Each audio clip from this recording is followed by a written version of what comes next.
Hare Krishna. Om Namo Bhagavate Vasudevaya. Om Namo Bhagavate Vasudevaya. Om Namo Bhagavate Vasudevaya. Om Namo Bhagavate Vasudevaya. Om Namo Bhagavate Vasudevaya. Om Namo Bhagavate Vasudevaya. Hare Krishna. We're studying Srimad Bhagavatam, Canto 3, Chapter 7, entitled Further Inquiries by Vidura, Text 9. It's May 13th, 2024.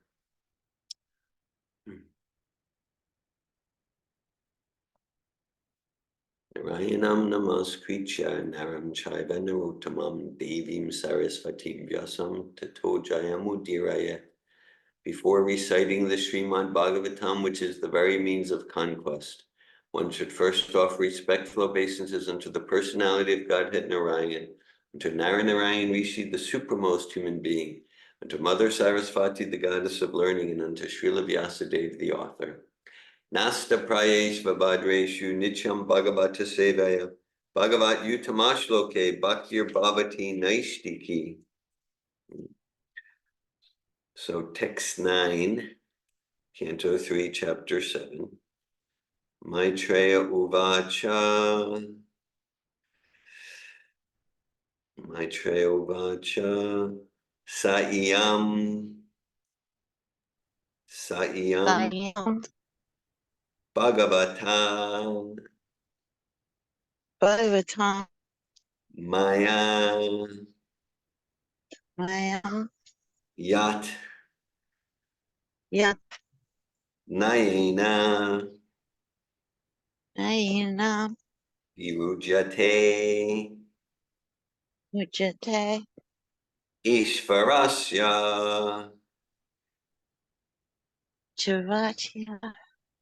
Vimuktasya.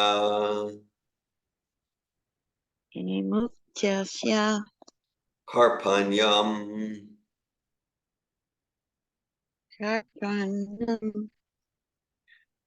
Uta.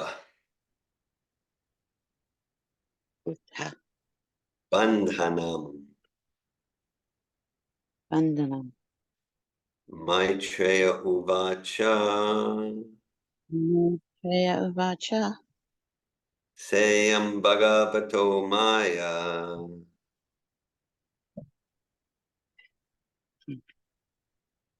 Sayam Bhagavato Maya. Yanayena Virujate.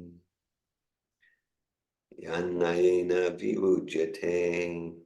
Ishvarasya Vimuktasya. Ishvarasya Vimuktasya. Karpanyam Utabandhanam. Karpanyam Utabandhanam. Maitreya Uvacha. Maitreya Uvacha. Sayam Bhagavato Maya. Sayam Bhagavato Maya. Yanayena Virujate. Ishvarasya Vimuktasya. Ishvarasya Vimuktasya. Karpanyam Utabandhanam. Karpanyam Utabandhanam.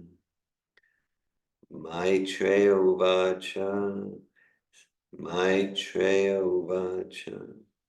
Sayam Bhagavato Maya. Sayam Bhagavato Maya. Yanayena Vivujate. Yanayena Vivujate. Ishvarasya Vimuktasya. Ishvarasya Vimuktasya. Karpanyam Utabandhanam. Karpanyam Utabandhanam. We're studying Srimad Bhagavatam, Canto 3, Chapter 7, Text 9. And after hearing questions from Vidura, Maitreya is now beginning to respond. We'll do the word meanings. Maitreya Uvacha. Maitreya said. Maitreya said, Sa-i-am. Sa-i-am. Such a statement. Such a statement. Bhagavata. Bhagavatam. Of the personality of Godhead. Of the personality of Godhead. Maya. Maya. Illusion. Delusion. Yat. Yat. That which. That which. Nayena. Nayena. By logic. By logic. Virujyate. Virujyate. Becomes contradictory. Becomes contradictory. Ishvarasya. Isharasya. Of the Supreme Personality of Godhead. Of the Supreme Personality of Godhead. Vimuktasya. Vimuktasya. Of the ever liberated. Of the ever liberated. Harpanyam. Harpanya. Insufficiency. Insufficiency. Uta. Uta. As also. As also. What to speak of. What to speak of. Bandhanam. Bandhanam. Bondage. Bondage. We can see the roots of the English word bondage in the Sanskrit bandhanam. Translation. Canto 3, Chapter 7, Text 9. Sri Maitreya said, certain conditioned souls put forward the theory that the Supreme Brahman, or the personality of Godhead, is overcome by illusion or maya, and at the same time they maintain that he is unconditioned. This is against all logic. Purport by His Divine Grace, A.C. Bhaktivedanta Swami Prabhupada. Sometimes it appears that the Supreme Personality of Godhead, who is 100% spiritual, cannot be the cause of the illusory potency which covers the knowledge of the individual soul. But factually, there is no doubt that the illusory external energy is also part and parcel of the Supreme Lord. When Vyasadeva realized the Supreme Personality of Godhead, he saw the Lord along with his external potency, which covers the pure knowledge of the individual living entities. Why the external energy acts in this way may be considered as follows, as analyzed by great commentators like Vishwanath Chakravarti Thakur and Srila Jiva Goswami. Although the material illusory energy is distinct from the spiritual energy, it is one of the many energies of the Lord, and thus the material modes of nature, the mode of goodness, etc., are surely qualities of the Lord. The energy and the energetic personality of Godhead are not different. And although such energy is one with the Lord, he is never overpowered by it. Although the living entities are also parts and parcels of the Lord, they are overcome by the material energy. The inconceivable yogam aishvaram of the Lord, as mentioned in Bhagavad Gita, chapter 9, text 5, is misunderstood by the Fraggish philosophers. In order to support a theory that Narayan, the Lord himself, becomes a Daridra Narayan, a poor man, they propose that the material energy overcomes the Supreme Lord. Srila Jiva Goswami and Srila Vishwanath Chakravarti Thakur, however, offer a very nice example in explanation. They say that although the sun is all light, the clouds, darkness, and snowfall are all part and parcel of the sun. Without the sun, there is no possibility of the skies being overcast with clouds or darkness, nor can there be snowfall on the earth. Although life is sustained by the sun, life is also disturbed by darkness and snowfall produced by the sun. But it is also a fact that the sun itself is never overcome by darkness, clouds, or snowfall. The sun is far, far away from such disturbances. Only those who have a poor fund of knowledge say that the sun is covered by a cloud or by darkness. Similarly, the Supreme Brahman or the Para-Brahman, the personality of Godhead, is always unaffected by the influence of the material energy, although it is one of his energies, parasya shaktir vividaya vishruyate. There is no reason to assert that the Supreme Brahman is overpowered by the illusory energy. The clouds, darkness, and snowfall can cover only a very insignificant portion of the sun's rays. Similarly, the modes of material nature may react upon the ray-like living entities. It is the misfortune of the living entity, certainly not without reason, that the influence of the material energy acts on its pure consciousness and eternal bliss. I'll just, on that sense, Prabhupada's language there. It is the misfortune of the living entity, so no, just bad luck. But no, misfortune of the living entity, certainly not without reason, meaning we create our misfortune and we create our fortune according to our consciousness, our desires, our actions. So misfortune doesn't mean, oh, it was just a random accident or something like that. This covering up of pure consciousness and eternal bliss is due to avidya karma samgya, the energy which acts on the infinitesimal living entities who misuse their minute independence. According to Vishnu Purana, Bhagavad Gita, and all other Vedic literatures, the living entities are generated from the tatastha energy of the Lord, and thus they are always the energy of the Lord and are not the energetic. The living entities are like the sun's rays. Although, as explained above, there is no qualitative difference between the sun and its rays, the sun's rays are sometimes overpowered by another energy of the sun, namely by clouds or by snowfall. Similarly, although the living entities are qualitatively one with the superior energy of the Lord, they have the tendency to be overpowered by the inferior material energy. In the Vedic hymns, it is said that the living entities are like the sparks of a fire. The sparks of fire also are fire, but the burning potency of the sparks is different from that of the original fire. When the sparks fly out of touch with the original fire, they come under the influence of a non-fiery atmosphere.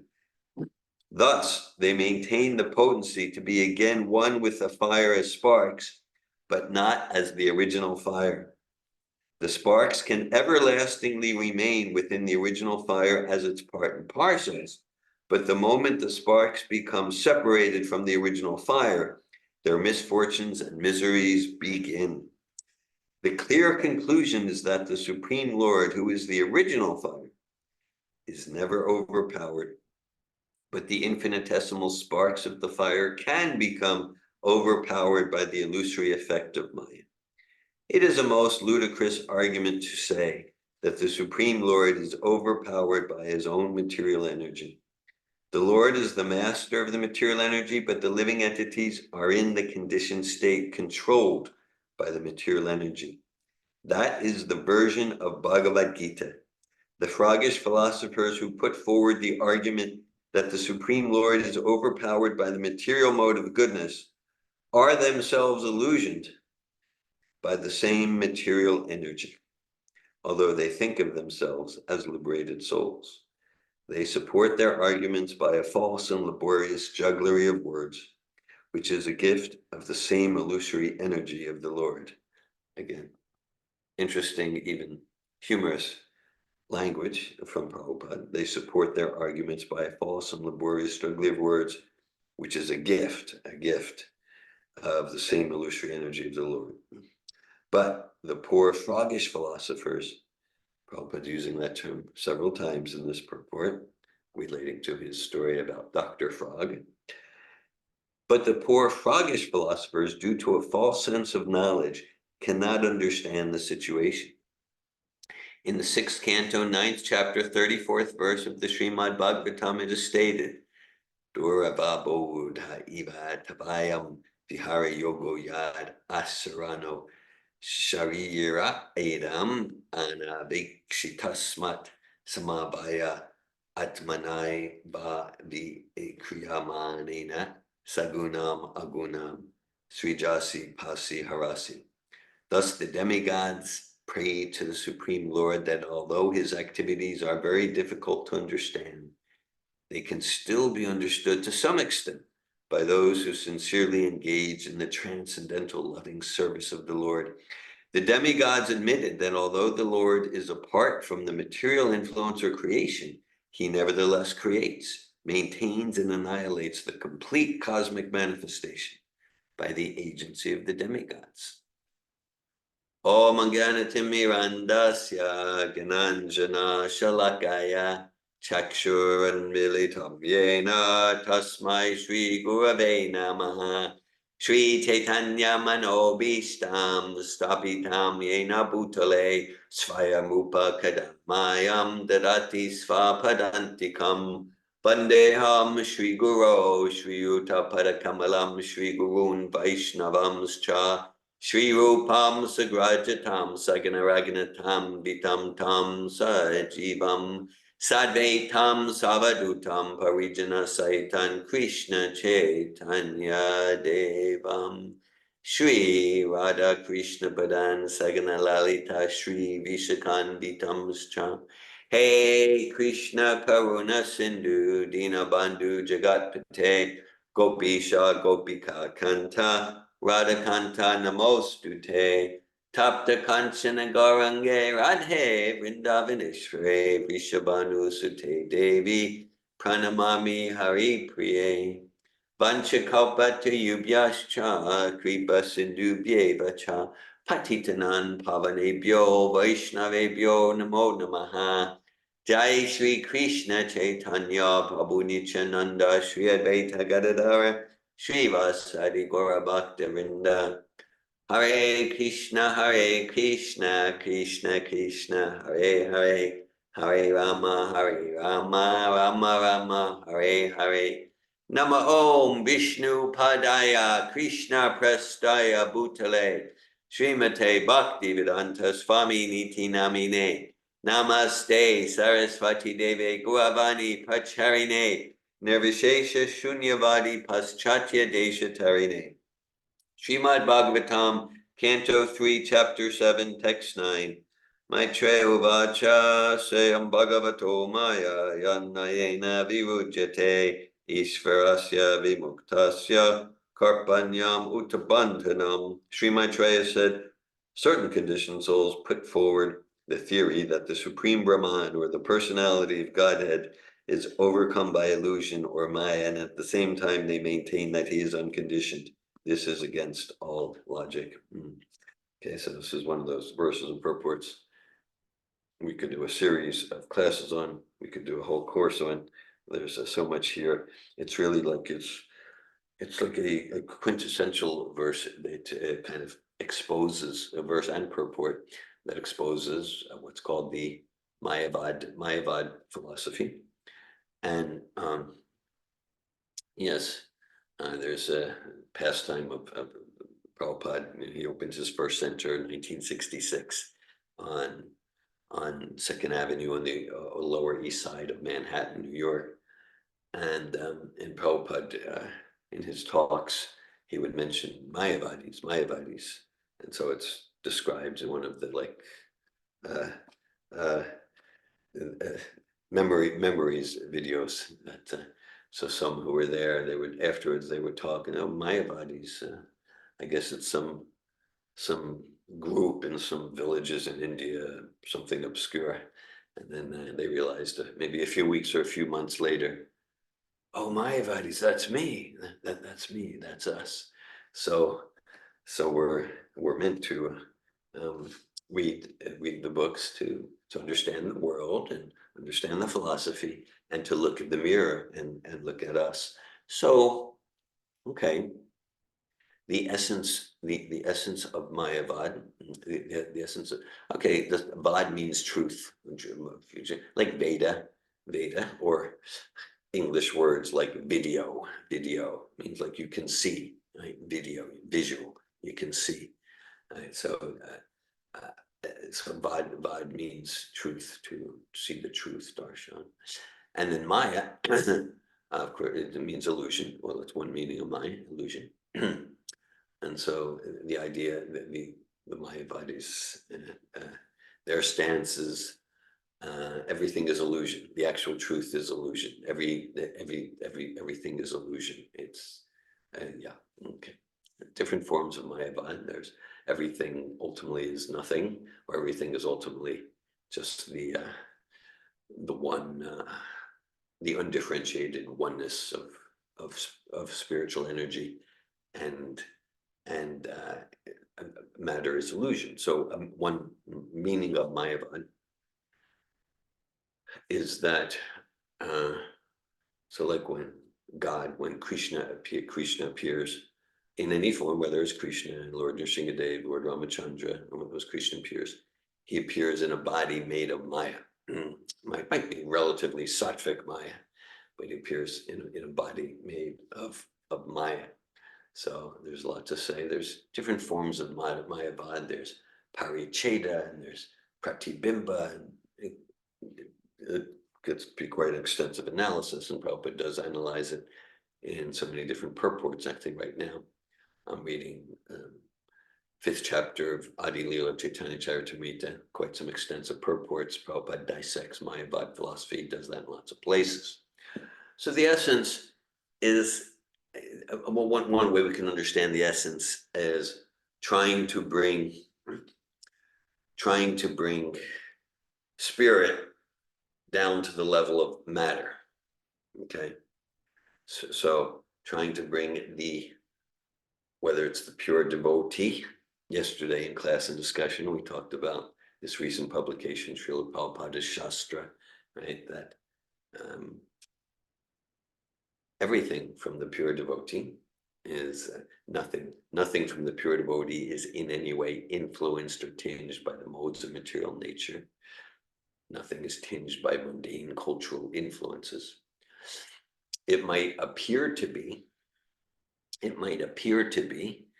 and that's our vision. So just this very brilliant analogy here, right? It's just like I can actually right here today in Florida, looks like it's going to rain. So I could look in the sky.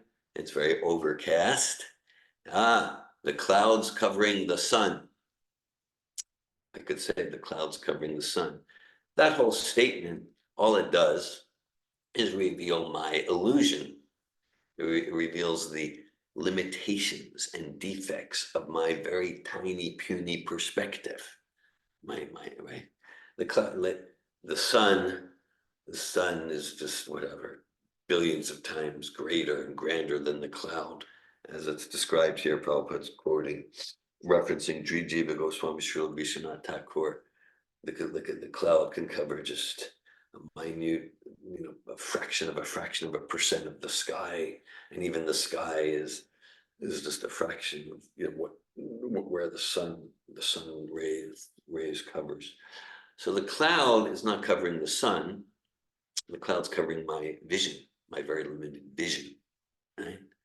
The cloud's covering my very limited vision, and because yes. In Srila Prabhupada Shastra, we have one sentence, something, because we illustrate certain areas where Srila Prabhupada is criticized in different ways as being very regressive in his thought and primitive and non-scientific. And actually what Prabhupada is saying is completely aligned with the cutting edge of science. I won't go into the details here. And so I talk about its, which is aligned with this verse in purport, that it can be real helpful to look at our prejudices. And because due to our prejudices, then I'm seeing Prabhupada as having prejudice, cultural influence, mundane cultural influence. So like I have a prejudice about how prejudiced and biased Prabhupada must be. But that's just me not looking at how I'm covered by the clouds. Just like the sun is covered. The sun's not covered, the sun's shining brightly. Right? So similarly, we're covered by Maya. So we're covered by Maya. So we think, oh, well, when Krishna appears, or when a pure devotee appears, Jesus or Prabhupada, or like that, they're covered by Maya. Because look, they're walking, they're eating, and they're doing things like me. And so they must be subject to mistakes and illusions like me. Okay, so that's my anthropomorphism like that. No, we're not. It's clear we're not saying that Srila Prabhupada or Jesus, we're not saying they're Vishnu Tattva, that they're God with the capital G. In Sanskrit language, there's Svamsha expansions of Krishna, which means Vishnu Tattva. And then there's Vibhinamsha expansions, that's the Jiva. So Srila Prabhupada is a Jiva expansion. And like Krishna says very clearly in the 15th chapter of Bhagavad Gita, he describes there's amongst the living entities, there's those who are fallible, kshara, and then there's the pure souls who are akshara, infallible, not subject to the human defects, because they're fully every moment choosing to take shelter in devotional service, in bhakti. So yes. So due to my envy, my bias, I might see Krishna or the pure devotee according to my very clouded vision, and like that. And so the essence of Mayavad is trying to bring spirit down to matter. Okay, oftentimes it's motivated by envy. So I want to bring Srila Prabhupada down to my level. He's kind of just like me, maybe a little smarter, like that. I want to bring Krishna's avatars to my level. And then the essence of Sahajya, this is another philosophy to help protect us, help us make distinctions that Prabhupada talks a lot about. So one thing, the idea of, yes, like many of the, it's all one. Of course, it is all one in a sense, but anti tat tattva vidas tattvam yajganamadvayam brahmeti paramatmeti bhagavaniti shabdyate. That's a key verse in the Bhagavatam from the second chapter of the first canto, that learned transcendentalists realize the absolute in three aspects: the oneness, true, and then Paramatma, God in the heart, and then Bhagavan, the personality of Godhead, which is the most complete realization of the absolute. It includes Paramatma, it includes the oneness, and so it's oneness with diversity. Achintya beta tattva. Okay, so oneness with diversity. Okay, so it's not the undifferentiated oneness that the Mayavadis or many impersonalists claim is the most complete realization of the absolute. So back to the sun analogy. So one aspect that we hear here is the cloud's not covering the sun, it's just covering my vision. It takes a little humility. Say, oh, my vision is covered. That takes some humility, right? So the lack of humility, vision, that's represented by the Dr. Frog character. Okay, right? The frog says, oh, is the ocean twice as big as my well? 3 times, 4 times, 10 times? No, it's just like the Pacific Ocean. It's completely, it's just exponentially. And then the frog is puffing itself up and bursts. So Prabhupada uses that Dr. Frog character to indicate in those of us where we're proud of our knowledge, proud of our knowledge, and that prevents us to see where now I'm covered by the cloud, the sun's not covered by the cloud. Now, in addition, that not just the sun's not covered by the cloud, the sun creates the cloud. The sun's the source of the cloud. The sun's the source of the cloud, right? Through evaporation of the oceans, the sun's the source of the cloud. So the cloud can cover a small portion of the sun's rays. Similarly, Maya, it's the source of Maya is Krishna, and Maya is serving Krishna. Ikleshvara Krishna Arasabhabricha, right? All the living entities there. Even Lord Balaram and Lord Varahadev, Lord Nrsingadev, they're all servants of Krishna. Krishna is the supreme source, the supreme energetic. Yeah. And so through evaporation, the sun creates the cloud, just as Krishna creates Maya. So that's important. So because the Mayavadis is, oh yes, well, there's the supreme, the absolute undifferentiated oneness. And this is what Maitreya is getting to here. There's the undifferentiated oneness. Certain conditioned souls put forward the theory that the supreme Brahman, or the personality of Godhead, is overcome by illusion or Maya, and at the same time they maintain that he is unconditioned. This is against all logic. So I say, oh yes, well, there's the supreme Brahman. Okay, well, if that's the supreme, that's the absolute, then what's Maya? Because one thing, once you have Maya, once you have the truth is the oneness of the undifferentiated one energy. So it's just one. Well, once you have Maya, the force of illusion, then you got two. So it's a contradiction. And if the absolute is that, the undifferentiated oneness of all energy, how's it get covered by Maya? Okay, so you say Maya is actually the absolute. So Maitreya is pointing out the contradictions very eloquently there. Krishnadas Kaviraj Goswami says, essential truth spoken concisely is true eloquence. Okay, so the essence of Mayavan is to attempt in our conceptions to bring spirit down to matter. And the essence of Sahaji is the opposite, because they can seem like completely opposite philosophies, but they're different sides of the same coin. The essence of Sahaja is to attempt to bring matter to the level of spirit. So in its, you might say, maybe in particularly grotesque forms, Sahaja is, they're like, oh yes, yes, like this material body is enjoyable by Krishna, so well, let's pretend to do the rasa dance. And Prabhupada described like different pastimes with Bhaktivinoda Thakur. Bhaktivinoda Thakur would expose the Sahajis, different mystic yogis would actually convince the villagers to send their wives and daughters, and then then they would engage in all sorts of illicit activities with them. Because they were convinced, oh, he's Krishna, like that. So that's Sahaja, artificially, in a perverse way, trying to bring matter to the level of spirit. Like, yes, this body is enjoyable by Krishna, like that. So, okay, and then we can also look at the Sahaja in ourselves, or we can see one manifestation, right? Like, so all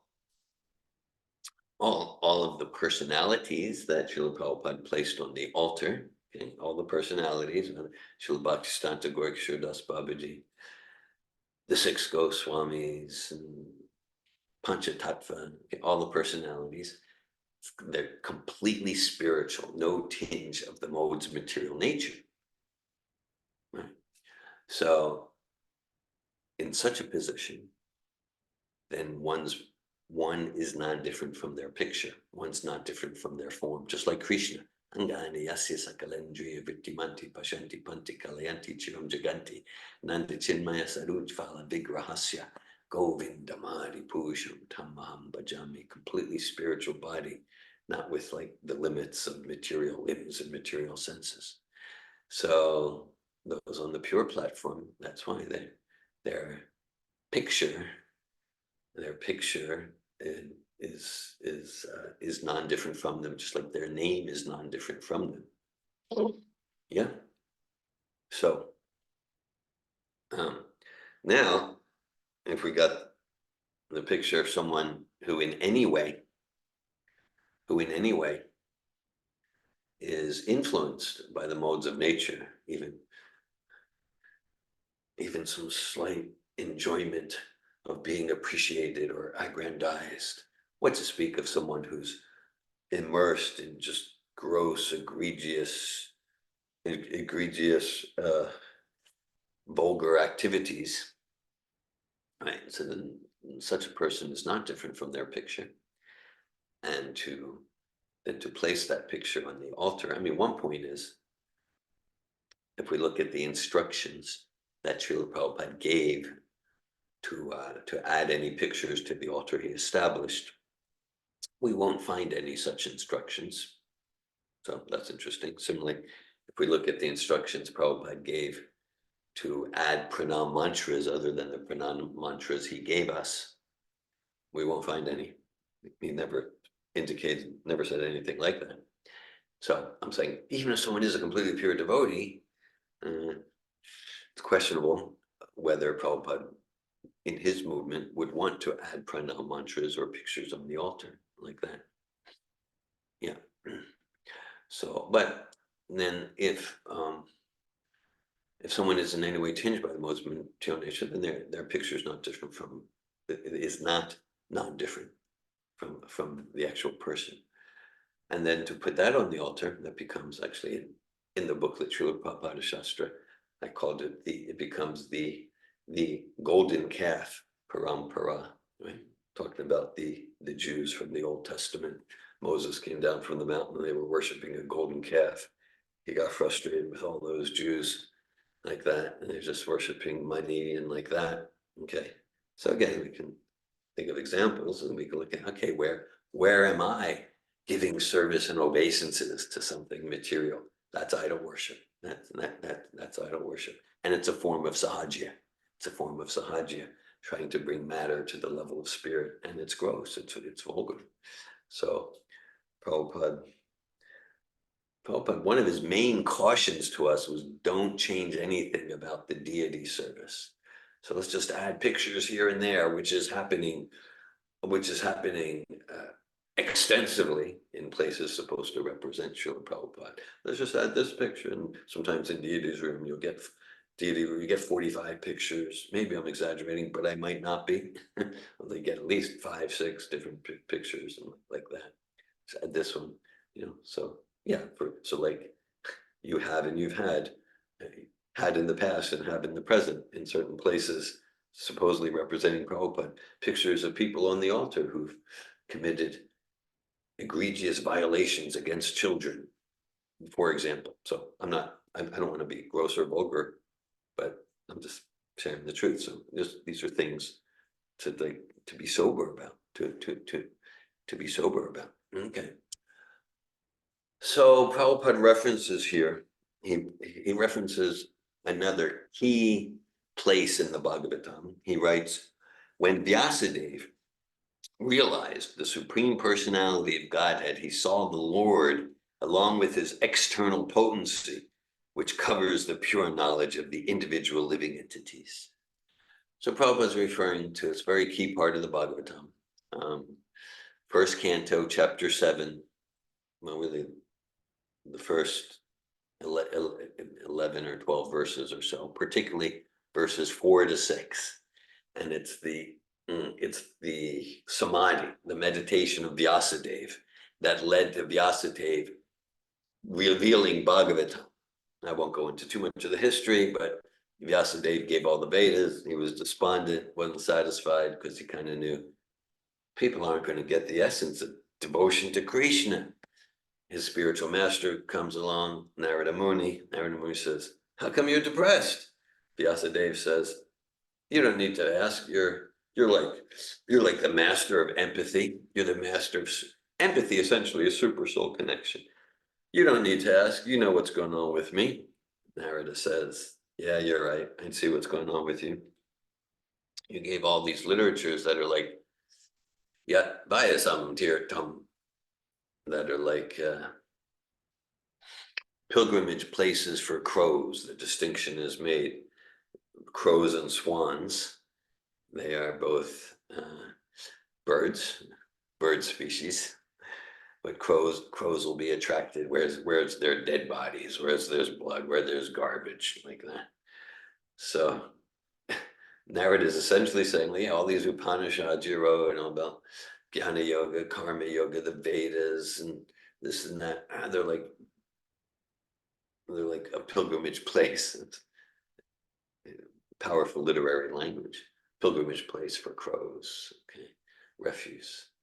You would think like Vyasadeva had written some trashy novels or something, but he wrote the Vedas, but Narada's like, Karma Yoga, Jnana Yoga, demigod worship, Varnashram. Of course, they all have their place. So then Narada Muni says, Tadvad Visargo Janataga Viplavo Yasmin Pratishlokaya Bhagavat Yapi Namanyanantasya Yashon Kintanya Shribantigantik Vinanti Sadava. He says, but that literature which provokes enthusiastic attraction for glorifying God, that literature, that's glorious, and that's sung, heard, and recited by the most purified souls. Okay, so Vyasadeva hears Narada Muni, and then they're at a place called Samyaprash. It's described, very beautiful cottage with the river Sarasvati and berry trees. Sometimes there's berry trees. Then Bhakti Yoga Namanasi Samyak Pranahite Male. Then Vyasadeva went into a trance of bhakti. He went into a trance of bhakti. Apasha Purusham Purnam Mayam Chayad Ahetukam. And then in that trance of bhakti, he got full realization of the absolute truth. So this is important because, like, we hear, we're studying the teachings of Vyasadeva, Shukadeva Goswami, and Sutta Goswami, and Narada Muni. So of course we look at their teachings, but also we can say, like, what's their personal realization and experience as persons, from which, of course, the teachings emanate, and what's their experience as persons is. So Vyasadeva saw in his trance of bhakti, the absolute truth is Sri Krishna, the personality of Godhead, and Prabhupada's referring here in the purport, and at Krishna's back is Krishna's energy of Maya.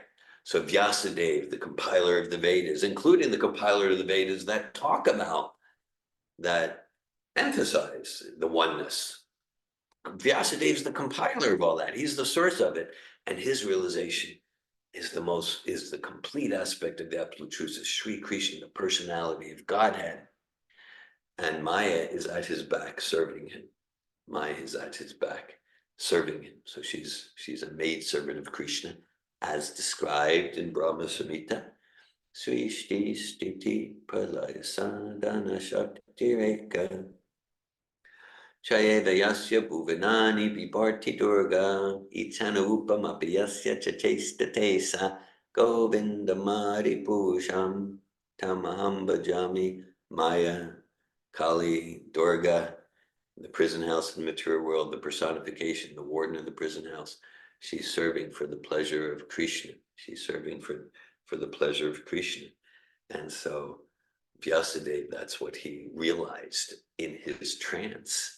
So that's his personal realization. And then from compassion, because he wanted his writing to really help people to be happy and come out of misery, to really help people and come out of misery.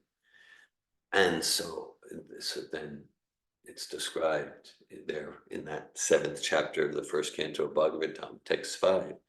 Yaya samo hito jiva. Yaya sama hito jivo atmakam gunatmakam haropi manute narta tadkritam chabipadyate. That he saw, okay, so you got the living entities who are spiritual, eternal persons, servants of Krishna, and they're under Maya, they're under that cloud of Maya, and they're under the illusion that they are this body, and that's the root, Bhayam Dvitiya Biniveshatasya, and that's the root cause of all suffering. And that's the root cause of all suffering, that they're under the Maya energy. Maya, so like Maya is a servant of Krishna. Sometimes we can think, if we trace it back, Maya is an expansion of the original goddess, Srimati Radharani, the original goddess. We can say, let's say an analogy like a king, let's say the king. All right, now the king might have so many maid servants, so many servants, and they are servants of the king. And like that. Yes. At the same time, if we want to know the king, the maid servants aren't knowing too much about them. But the queen. Okay, the queen has intimate relation with the king.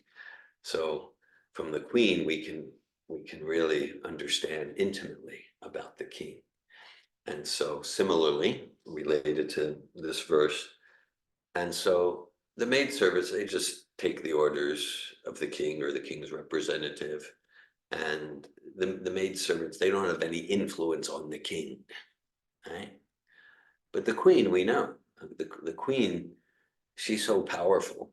Sometimes she's the one controlling things. She's the one controlling things. So just making a distinction between like Srimati Radharani and the Lakshmis and Vaikuntha compared with the expansions of Maya, Durga, like that.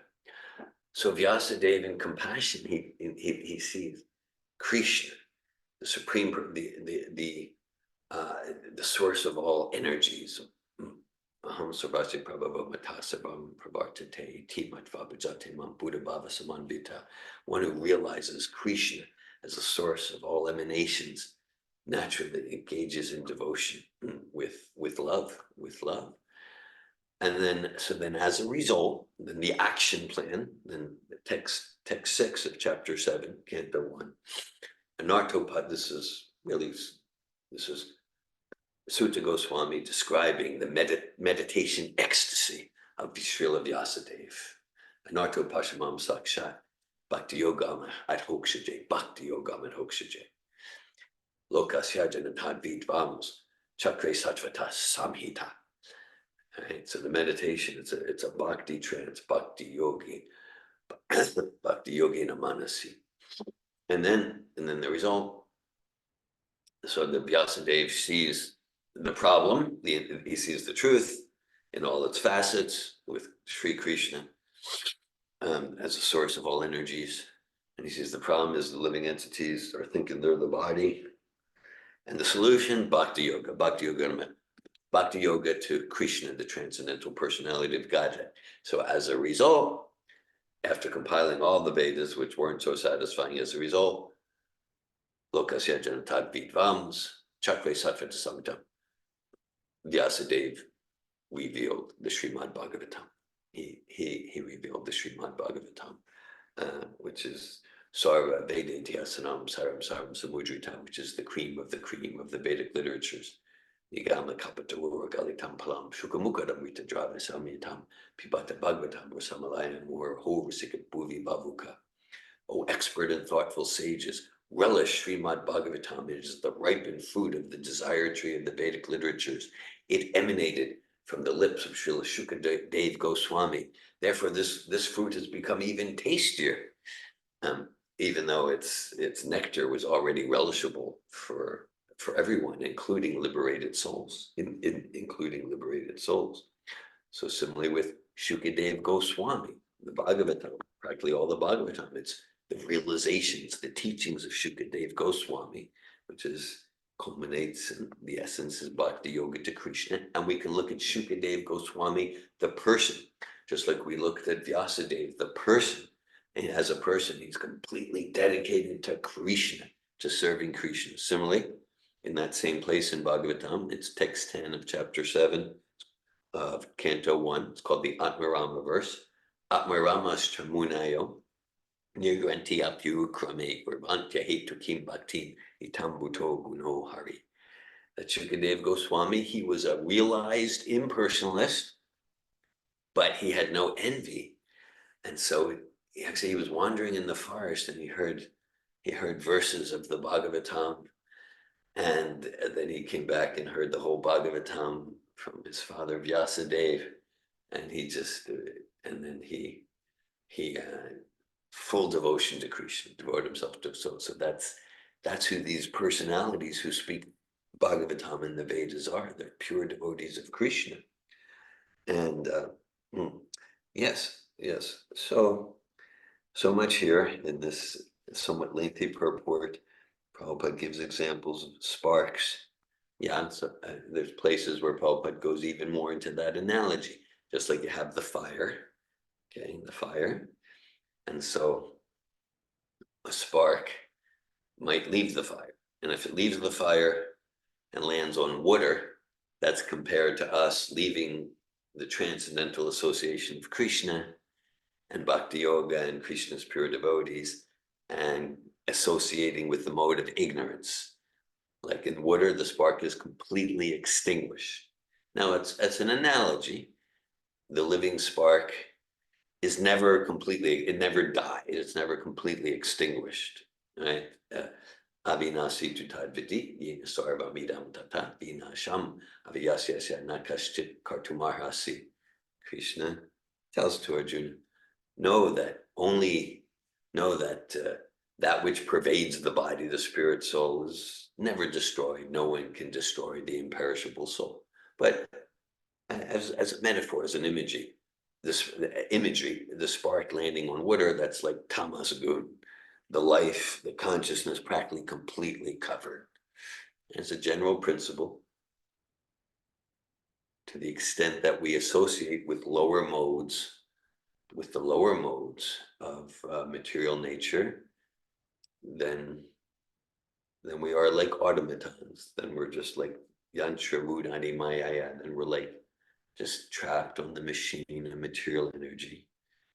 And then those mechanistic, deterministic, reductionistic philosophies, they apply. We're just like robots in the lower modes, to the extent we associate with sattva. So again, in that spark analogy, if the spark falls on land, that's equivalent to like the mode of rajas.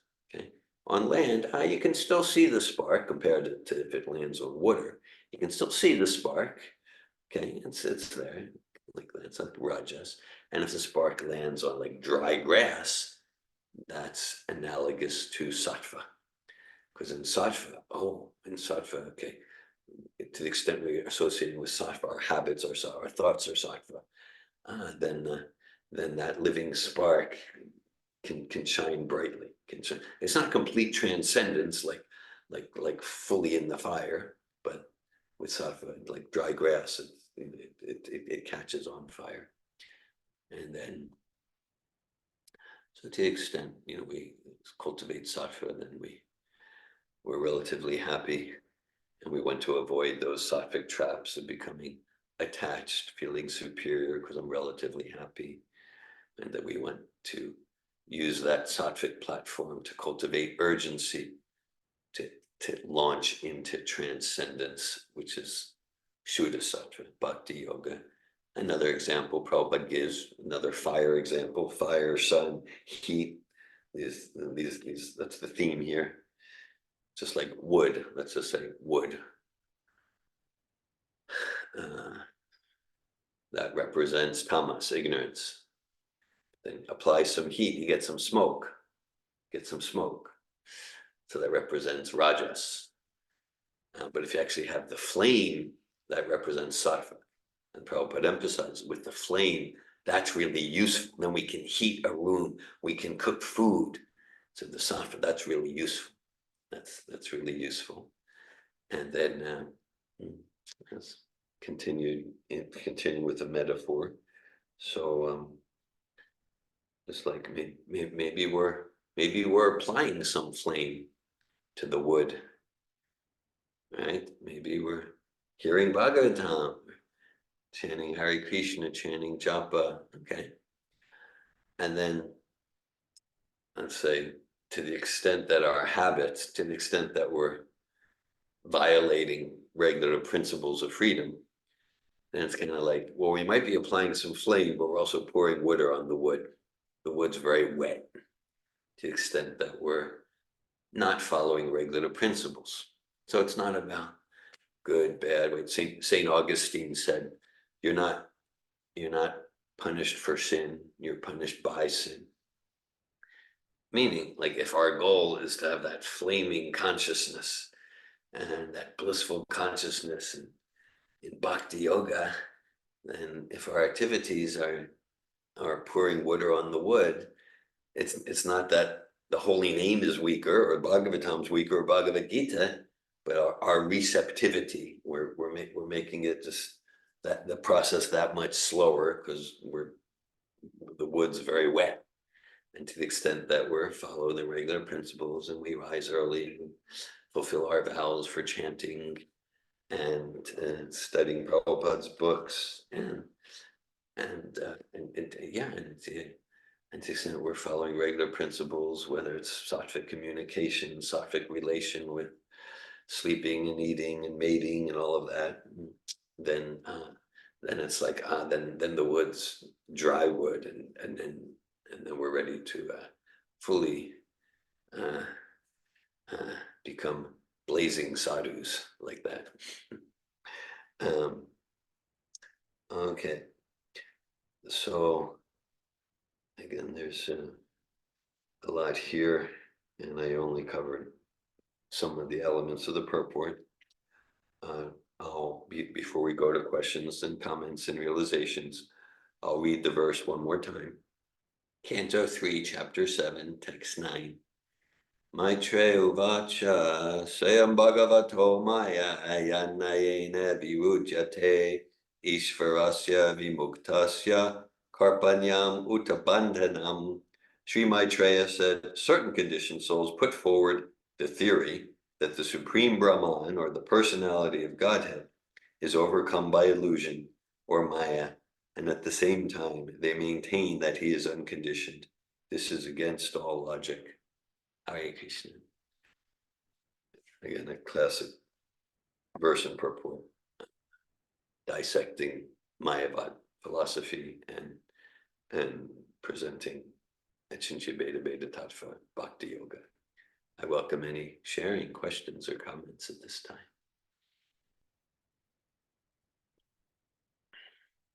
I have a question about the altar. Altar, yeah. Yeah, and like, what are your thoughts about?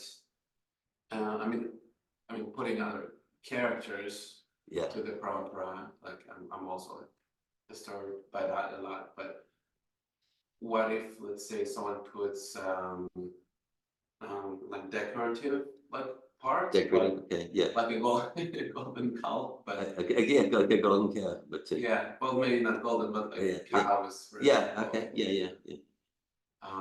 Considering them like, I mean, we're buying them to the altar, but considering them as part of the like the decorative Yeah, part of the yeah. of the scene of the spiritual world. And Right. Yeah. Well, thanks for that. I appreciate the question. Yeah, actually, the Archanam, the deity service aspect of Prabhupada's program is an aspect I never much delved into. I have relatively little experience. My understanding, though, is that Srila Prabhupada, yeah, he gave space for that, not in a whimsical way. I mean, because I've seen such things done in a whimsical way. But Srila Prabhupada gave space and encouragement for there can be decorative cows to enhance the Vrindavan mood and things like that. So my understanding from Srila Prabhupada's instructions and personal example is, yes, there's place for that, done tastefully and appropriately. and what would be the difference, in your opinion, between like the golden calf in like in Jewish Jewish, Lila? the Old Testament, yeah. And because I mean, from where I'm coming from, like if let's say a Jewish Pharaoh comes and see my altar and he sees a calf dancing there, Yeah, right. he's not gonna look even at Krishna probably, he's gonna Yeah. look at the calf. Yeah. So, but what's the difference? What's the difference? Okay. Yes. Hare Krishna. Well, that's why, like, for Israel, Prabhupada recommended no deities. And I know when I was growing up in Krishna consciousness in Israel, our altar was Prabhupada's books, and the classic printed books. I have some on my shelf here. The books in Hebrew, also Arabic, mostly Hebrew, and that, like, the Jews could relate to that. They're the people of the book. Of course, we did have pictures of Prabhupada and the Parampara. So in some places, better not to have, like that. But the difference, yeah, the difference between the golden calf parampara in quotes there, and like a decorative cow, yeah, is that the decorative cow it's all to support. It's all to support service and meditation on the transcendental pastimes, on the transcendental pastimes of Sri Radha Krishna or Sita Ram Lakshman Hanuman. It's all to support meditation and appreciation and immersion in spiritual form and spiritual pastimes. Whereas the golden calf, it was like, please give us gold. Please give us gold so I can get a bigger house. Please give us gold so we can defeat our enemies. And instead of worship and service of God. So that's the difference. And it's a very good question, because to an uninformed observer, it can look the same. Right? It can look the same, and that's where it's important to have philosophical discussions like this, to be able to make those distinctions. Yeah, recently, my wife watched this, like a new show came out about like the Exodus. Exodus, okay. I think like a month ago. So Yeah. it was like an actual scene how they put the calf and it looks just like a cow. Right. So yeah. This is in English? Yeah. Okay. Yeah, I don't remember where it was, but Okay, maybe interesting. Netflix. Yeah, I think Netflix. Yeah, something about the Exodus. It was right around like Passover time. Yeah. A very, very good one. Thanks for sharing, because that gets into the whole Mayavad discussion, because the Mayavad, like you have this calf, but you have a flute, right? So that's obviously Maya. Musical instruments or animals, that's obviously Maya, right? So that means the actual truth, the highest truth, there's no form, there's no color, there's no quality like that, right? And so, right in the first verse of the 15th chapter of Bhagavad Gita, Krishna gives the banyan tree analogy. And there's a tree with its branches down and its roots up, and so then it's explained. Yeah, well, that's like if we're looking at a tree or on the other side of the river, the reflection in the river or the pond, branches down, roots up. So Prabhupada makes the point in the purport that yes, so the impersonalists, the Mayavadis, they have correct realization. If we try to get the mango fruit in the reflection, there's no substance there. It's all illusion. It's true. All the branches, it's all illusion, and like that. It's all a shadow. Okay. But then Prabhupada says, but that's only 180 degrees. A circle has 360 degrees. So the other 180 degrees, there's a real banyan tree. So there's real calves, and there's real animals, and there's real form, and there's real music and real dancing that's substantial and not illusion. So the impersonalists, they get the material world, all the forms are illusion, and the enjoyment is just like grabbing into the reflection, true.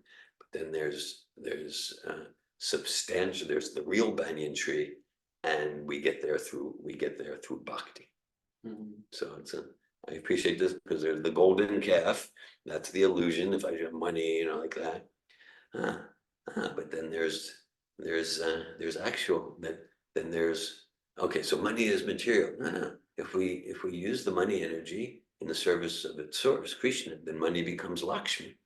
The money becomes Lakshmi, and we can get into real opulence and real calf like that. Thanks for that. So decorations are acceptable so long they enhance, like you shared, Yeah. atmosphere of the altar, tasteful manner. Actually, I think I shared with you once that I went to this one synagogue in my wife's hometown, where they had a huge peacock mosaic right behind their altar. Yes, actually. A peacock mosaic. Yes. Yeah, I found it interesting.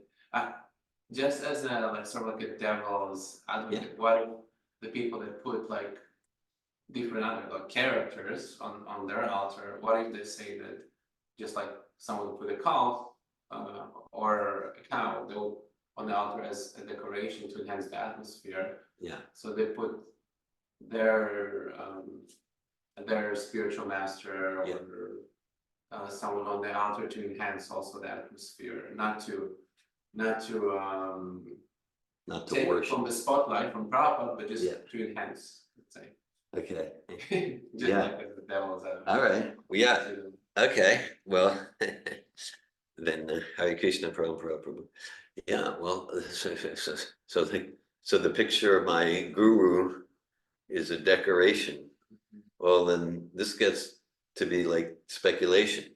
Mhm. So you're saying like, so you're saying are you saying your guru's body is completely spiritual, like Srila Prabhupada's and Bhaktivinoda Thakur's and Gadadhar Pandit's? Are you saying that this guru, he or she, is completely non-different from his picture? Yes or no? Like, Well, not necessarily, I'm just taking the Yeah, time, yeah. not necessarily, but he enhances like the spiritual atmosphere by being there, because. well, is he there, or is it just his picture and he's not there? Well, 'Cause if you said- ultimately, because we are all spirit souls and we all feel and we in the spiritual world, so somewhere he's there. Yeah, I guess I'm doubtful whether this is aligned with spirit of Prabhupada, because when Srila Prabhupada talks about spiritual, he says, yeah, there are cows there, like that. But as far as because of what you just said, that kind of reeks of Mayavad. It's all one, so I'm in the spiritual world too, and like that. So as far as Srila Prabhupada describing Vaikuntha and Vrindavan like that, yeah, we don't hear about this guy hanging out there.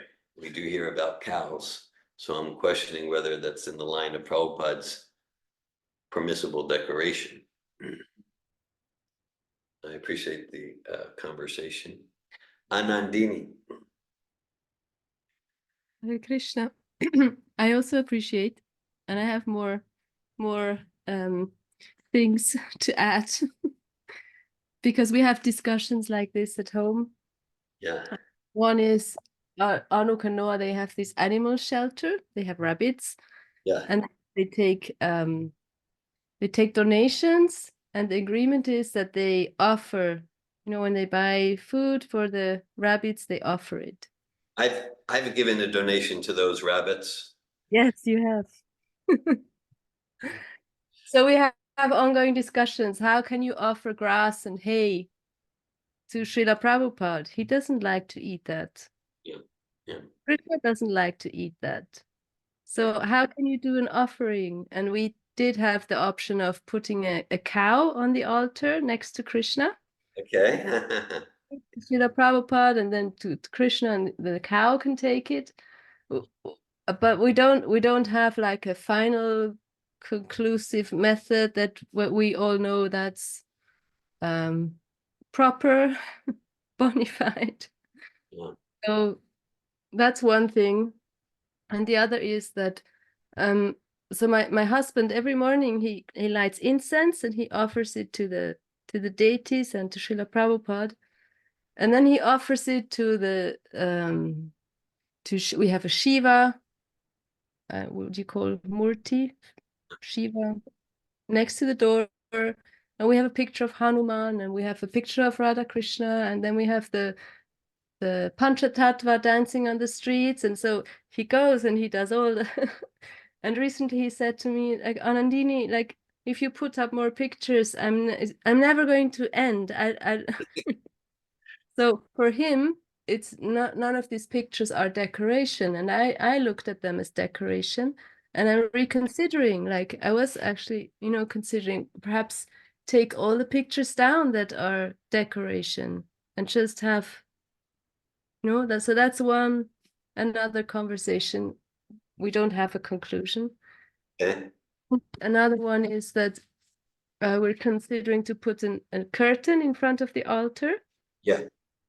To be able to close it, like at night, or also sometimes, like when you have certain guests, you might want to close it. But then why close the altar? What's the motivation? Is it because we want to hide? Or is it to protect Krishna or to protect the guests? Or so also here we don't have a conclusion. It's just an ongoing conversation. So yeah, maybe you have some things to say, some principles to offer, or some guidelines from Srila Prabhupada. Okay. Or rabbits get prashadam. My husband doesn't spend the whole day offering incense. Okay, thanks for that. Hare Krishna, thanks for sharing your personal household, family, yeah, spiritual endeavors and questions, and you know what's the line here? Okay, well, so okay, some thoughts or principles that come to mind. So, okay, one thing is like the rigorous rules and regulations of like an official installed deity, and you know, like with temple deity worship. So that's one thing. There's another thing, if it's like, well, in our homes, we're endeavoring to make the homes a temple, and for the most part, most homes, yeah, they're not. It wouldn't be expected. Prabhupada wouldn't expect that we have the standard of like the official temples he established with installed Radha Krishna deities or even Jagannath deities. So it's understood it's going to be different standards. And then, well, yeah, there is the like in the early time in Second Avenue, the first temple in San Francisco, 67, like if like the hippies would like, you know, they would get a new pair of blue jeans and they would put it on the altar and offer it to Krishna. And my understanding is Srila Prabhupada was encouraging it, like not like he wouldn't encourage it was in a grocery, but the idea is anything you're going to use, first offer it to Krishna.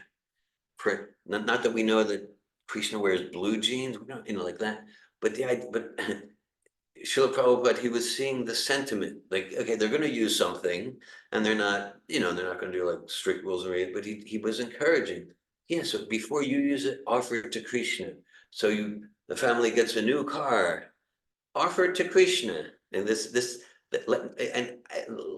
it's like it's not exactly like if we're preparing boga to offer to Krishna, and then we, you know, we consume the subji that was like that.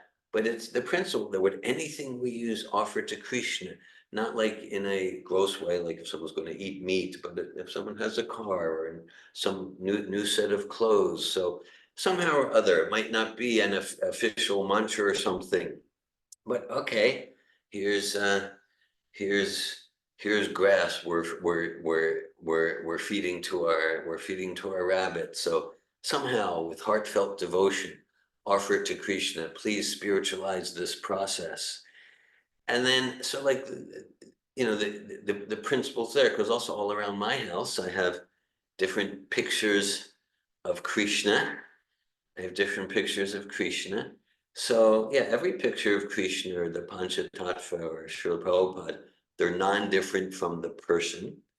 So we want to always respect. We want to always respect in that way.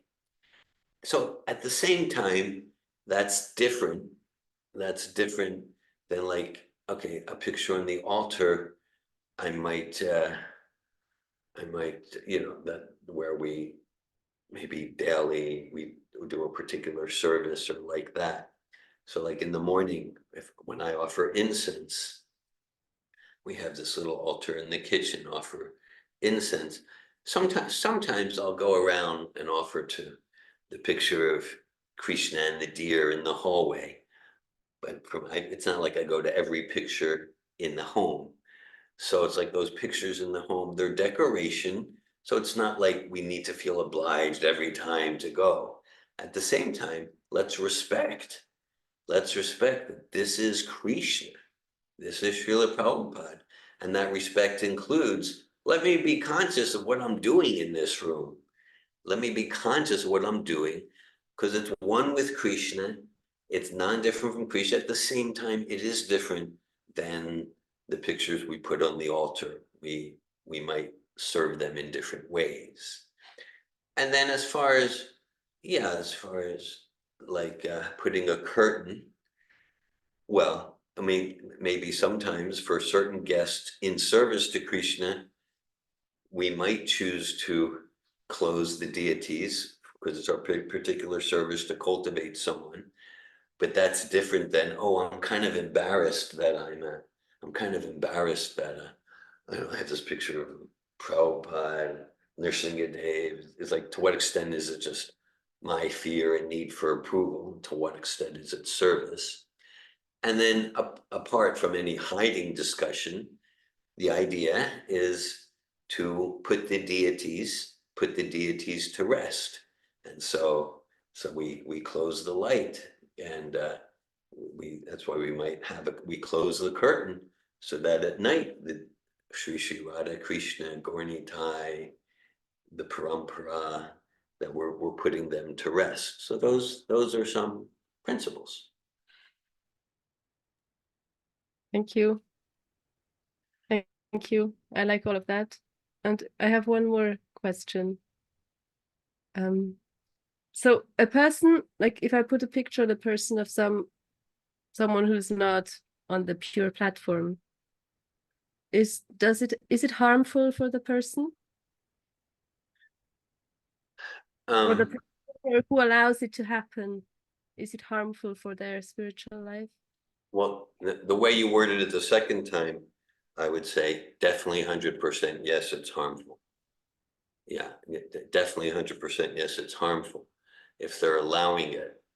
I mean, like if you do it without the person's knowledge, and like they're like, and if they find out, like, what are you doing? Like, no, don't do that. But like if they're allowing it, then it's just like it's complete sahaja.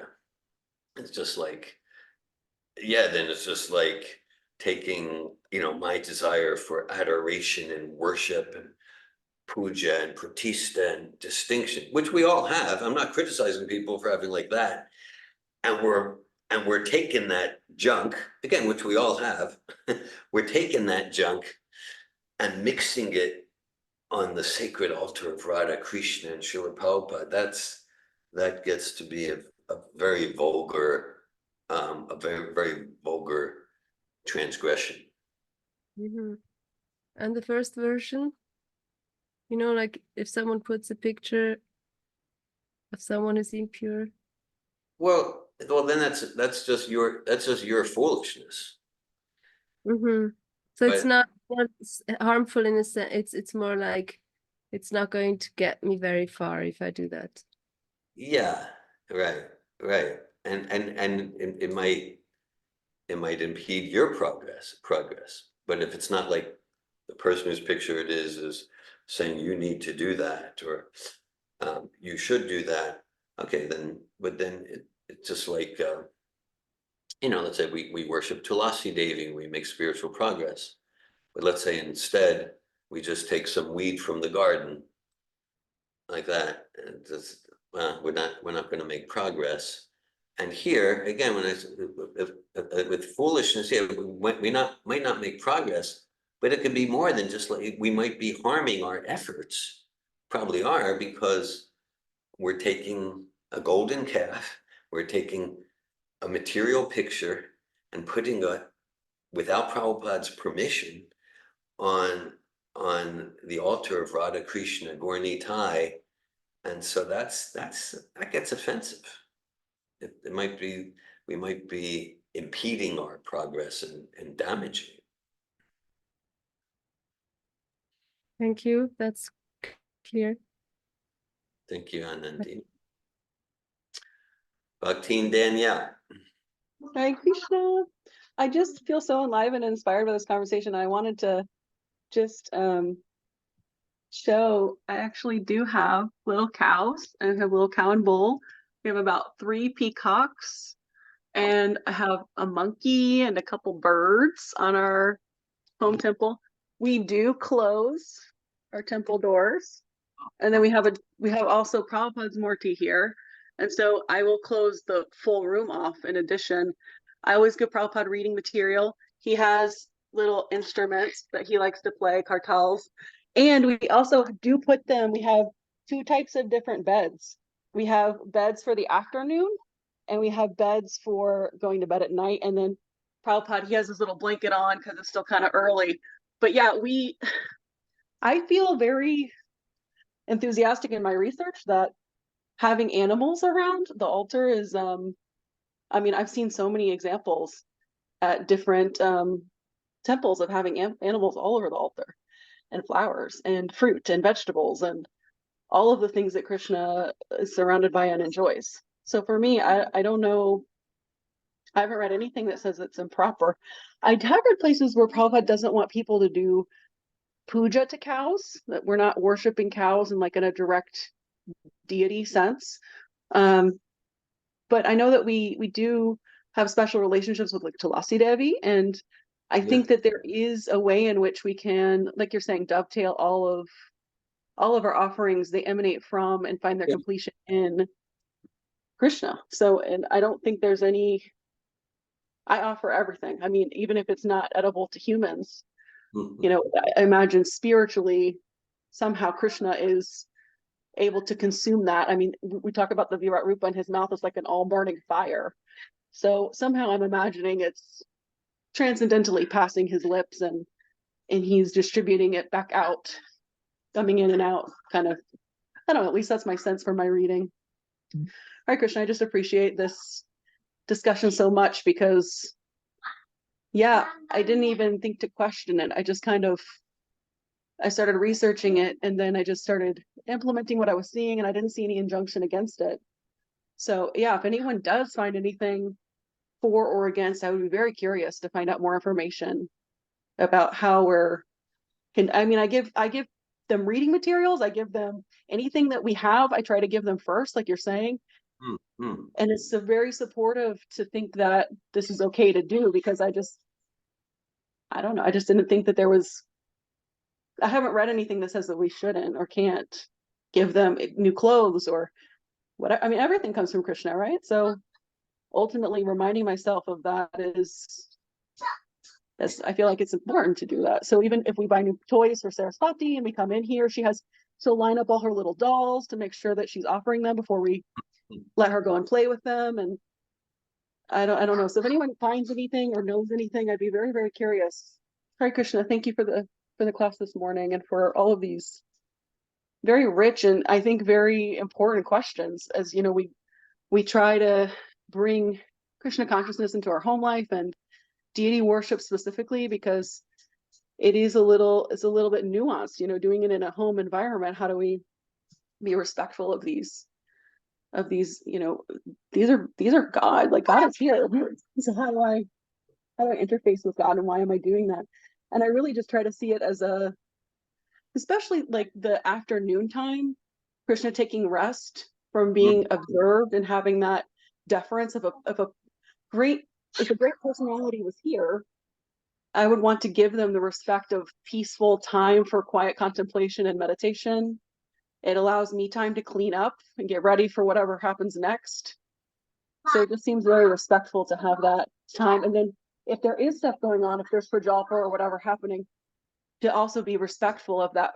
Like if a great person is here, they should be accommodated as a great person would be. So having nice place, I mean, it's just like what we read about when we greet someone, that we give them things to eat, to drink, to sit, like all of those things are requisite. So we have little chairs. We have there's little chairs that we use every day for them to sit in.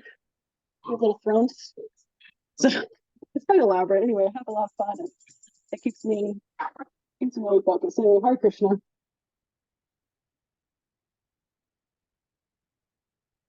Hare Krishna, Bhakti and Danielle, thanks for sharing. Thanks for bringing in your home, your fun home altar into the conversation and our visual view.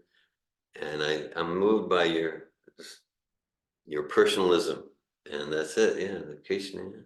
Time for Krishna to take a nap. Time for Krishna and Prabhupada to have quiet time. And personally, I feel 100% certain that Srila Prabhupada is approving and supporting and is smiling with your altar and deity worship and the little chairs. And I like how you said, because like one thing is like, okay, like worship and altar. Another thing is like respect, because like, you know, like there's devotees who make like Krishna dolls, so children have toys.